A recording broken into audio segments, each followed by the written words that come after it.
একটু এটা তুমি কি করলা? এই কি কিনলা?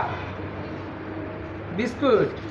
বিস্কুট কিনলে এখানে তো কেউ নাই, তাই তুমি কিভাবে নিলা? এখানে থেকে তো আরো বিস্কুট নিতে পারতা তুমি।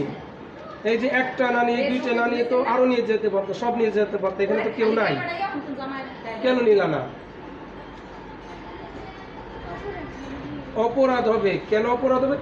যেমন আমরা দোকানে যখন কিনতে যাই, তাই না, দোকানদার বসা থাকে, তখন দোকানদার, আমি যদি একটা 10 টাকার একটা মাল নিয়ে যদি আমি 5 টাকা দিই, দোকানদার আমাকে বকে দেবে। বা 5 টাকার মাল নিতে যাই, 10 টাকার মাল নিয়ে যাই, কিন্তু এখানে তো দোকানদার নাই।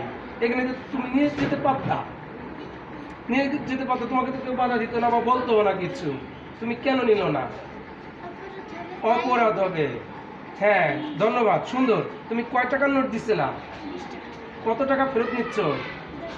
10 টাকা। তাহলে তুমি 10 টাকা ফেরত নিচ্ছ না কেন? তুমি এই 20 টাকা একটু নিয়ে যেতে পারতা, আমার মালও নিয়ে যেতে পারতা, কিন্তু এটা নেওয়া উচিত হবে না। এখানে দোকানদারও নেই, তুমি দোকানদার, আবার তুমি কি, তুমি আবার দোকানের থেকে মাল কিনতেছ। হ্যাঁ, এটাকে কি বলে? কি লেখা এটা? সততা স্টোর। এটা হচ্ছে মূলত আমাদের কোনো টাকা পয়সা বা ব্যবসা করার জন্য না, এটা আমাদের তোমাদেরকে সততা শেখানোর জন্য।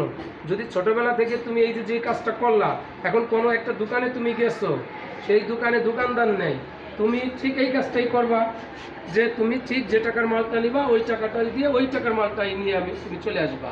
হ্যাঁ, এইভাবে সবার মাঝে সততা তৈরি হবে। কি তোমার মাঝে সততা তৈরি হচ্ছে?